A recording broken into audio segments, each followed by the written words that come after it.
안녕하세요. 어르신의 건강과 행복을 위한 가장 든든한 장기요양기관을 만들어가는 케어스토리 강성만 국장입니다. 지금 화면에서 보시는 것처럼 이번 교육 영상에서는 전문인 배상책임보험 관련해서 장기요양기관에서 숙지해야 할 내용들에 대해서 업무적으로 필요한 내용들을 교육해 드리려고 하는 전문인 배상책임보험 관련 업무 교육 내용입니다. 일단 교육에 앞서서 프로그램으로서 아이캔노트라고 해서 지금 보시는 이 화면이거든요. 되게 좋은 강의 이런 프로그램을 무료로 사용할 수 있어서 너무나도 이 프로그램 만들어주신 분께 감사드리고, 요런 이 강의 프로그램을 이용해서 여러분들께 조금 더 교육적인 효과를 높여드릴 수 있도록 이 프로그램 이제 새로이 사용하는데 여러분들께 양질의 교육 내용이 전달될 수 있도록 이 프로그램 이용해서 강의를 한번 잘 해보도록 하겠습니다. 자, 그러면은 같이 한번 보시면은 이 전문인 배상책임보험 관련 업무 교육은 이렇게 진행을 하려고 해요. 먼저는 전문인 배상책임보험이 무엇인지부터 한번 살펴보고, 물론 다 아시겠지만 그래도 전문인 배상책임보험이 정확하게 어떤 내용인지 정의부터 다시 한번 짚어보고, 이 전문인 배상책임보험 관련해서 과연 규정은 어떻게 되어져 있는가, 고시의 내용 한번 살펴보고요. 그리고 나서 이 전문인 배상책임보험에 잘못 가입했을 때의 불이익, 이 잘못 가입하지 않도록 우리가 주의해야 할 사항은 무엇인지를 한번 살펴본 다음에 이 전문인 배상 책임보험을 어떻게 관리할지 중요 관리법 3가지 체크리스트를 보는 순서로 진행하도록 하겠습니다. 자, 그래서 먼저 첫 번째는 전문인 배상 책임보험 이렇게 해서 위키백과의 내용을 보시면 Professional Indemnity Insurance라고 해서 이 indemnity가 보상 또 배상금 뭐 이런 겁니다. 그래서 전문적인 부분에 있어서의 배상 보험이다. 그래서 전문인 배상 책임 보험이라는 거고, 그 의미가 의사나 변호사처럼 전문인이 과실로 인해서 손해를 끼쳤을 때 배상을 책임지는 손해보험이 바로 전문인 배상 책임 보험이다. 즉 장기요양 기관으로 봤을 때에는 사회복지사나 간호조무사, 요양보호사, 물리치료사 등 장기요양 요원회, 근데 이제 고시에서는 장기요양 요원에 하나지 않고 종사자라고 이제 보고 있어요. 그래서 종사자의 과실로 인해서 어르신께 손해를 끼쳤을 때 배상을 책임지는 손해보험이 바로 장기요양기관 전문인 배상 책임 보험이라는 것입니다. 이 장기요양 전문인 배상 책임 보험에 대해서 규정을 살펴보면은 장기요양 급여 제공 기준 및 급여 비용 산정 방법 등에 관한 고시, 고시의 내용 중에서 요 10조의 전문인 배상 책임 보험 가입에 대한 것이 의무화되어져 있죠. 장기요양 기관은 종사자가라고 되어져 있는 부분이 상당히 중요해요. 그래서 아까 제가 이제 장기요양 요원이라고 했는데 여기서는 종사자로 해서 전체를 아우르고 있는 내용이다라는 거죠. 근데 이 종사자에 대해서 구분을 해놓지는 않았기 때문에 일단은 종사자로 우리가 봐야 한다. 그 종사자가 장기요양 급여를 제공하는 과정에서 발생할 수 있는 수급자 어르신에 대한 상해죠.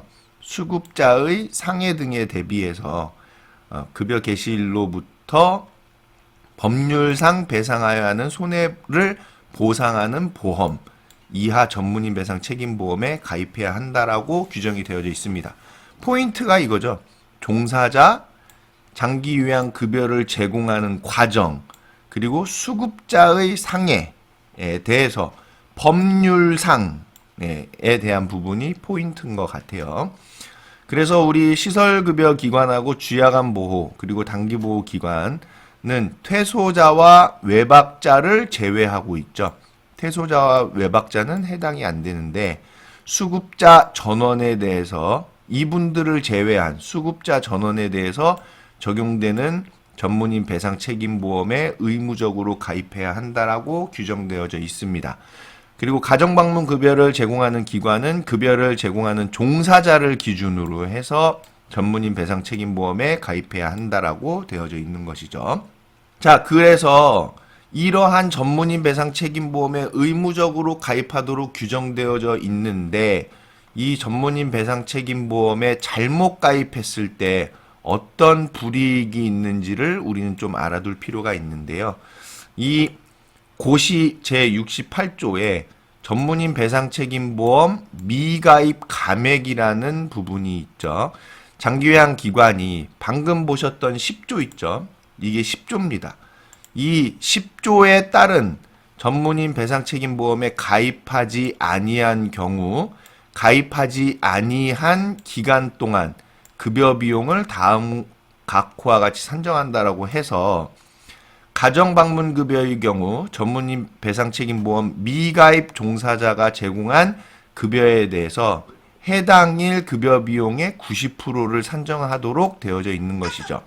즉 100%를 지급하지 않고 10%를 미가입으로 감액한다는 겁니다. 감액해서 산정해서 지급하겠다라는 것이고, 또 시설급여기관, 노인요양시설, 노인요양공동생활가정처럼 또 주야간보호기관이나 또 단기보호기관이 전문인 배상책임보험에 미가입했을 때 수급자 전원에 대해서 미가입 기간 동안의 급여 비용의 90%를 산정한다라고 되어져 있는 것이죠. 자, 그러면 미가입되어져 있는 동안 90%라고 했기 때문에 만약에 노인 요양시설을 운영하고 있었는데 또는 주야간 보호를 운영하고 있었는데 전문인 배상 책임보험에 의무적으로 가입해야 한다라고 되어져 있어서 전문인 배상 책임보험을 가입을 한 거예요. 가입을 했는데 이 상품이 인정받지 못하는 상품이었다라고 했을 때 이미 그 보험에 가입해서 기관을 운영하고 청구해서 돈을 받았단 말이에요. 100%를 받은 거죠. 그런데 이미 그렇게 해서 인건비도 지출하고 시설도 운영하고 막 했는데 나중 가서 이 보험은 잘못 가입된 보험입니다. 인정받을 수 없는 보험입니다. 라고 하게 되면 다시 90%로 산정하는 부분으로 감액을 당하기 때문에 그 잘못 가입한 기간 동안 받았던 100%의 돈 중에서 10%씩 해서 환수를 당하는 상황이 되어진다라는 것이기 때문에 이 전문인 배상 책임보험에 제대로 가입해서 청구를 할 수 있는 부분에 있어서 매우 주의를 기하실 필요가 있다라는 것이죠. 이 부분, 그래서 기관에서는 우리가 가입해 놓은 전문인 배상 책임보험이 청구상에 있어서 문제가 없는 보험인지에 대한 판단, 검증이 사실상 매우 중요한 부분이다. 왜냐하면 이러한 그 감액에 불이익을 당할 수 있고 특히나 기간이 상당히 길거든요. 이 잘못 가입한 그러니까 인정받지 못한 전문인 배상 책임보험에 가입해서 청구를 해서 돈을 받았을 때에 그 전문인 배상 책임보험이 인정받지 못하는 상품이다라는 것을 알기까지 그 기간이 상당히 길 수 있습니다. 그 상당히 긴 기간에 대해서 10%의 감액을 산정받게 되어져서 그 금액에 대해서 환수를 당했을 때 어마어마한 금액이 될 수 있거든요.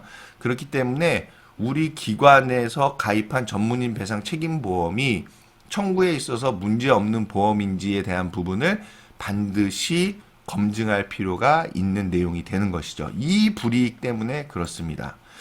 자, 그런데 이제 별도 사항으로 제69조에서 전문인 배상 책임보험 가입 예외에 대한 조항도 있더라고요. 이것도 좀 알아두시면 좋은 내용이에요. 자, 수급자 어르신께서 공휴일에 입소하거나 신규 종사자가 공휴일부터 근무하게 되어져서 당일에 배상 책임보험에 가입할 수 없는 경우에는 감액을 적용하지 아니한다라고 되어져 있고요. 자, 이러한 내용들에 있어서 전문인 배상 책임보험 가입 여부 판단 등에 대해서는 기타 세부 사항은 공단 이사장이 정하도록 규정되어 있습니다.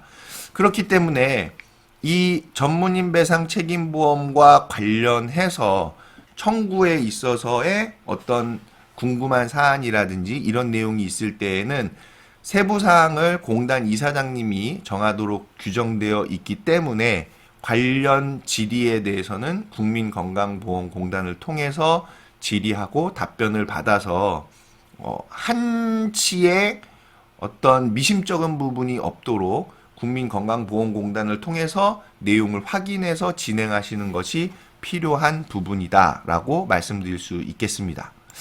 자, 그리고 이어서 전문인 배상 책임보험에 대해서 그러면 공단 세부사항의 규정은 어떻게 되어져 있는지도 한번 확인해 봐야 되겠죠. 공단의 세부사항 규정 제22조를 보면요.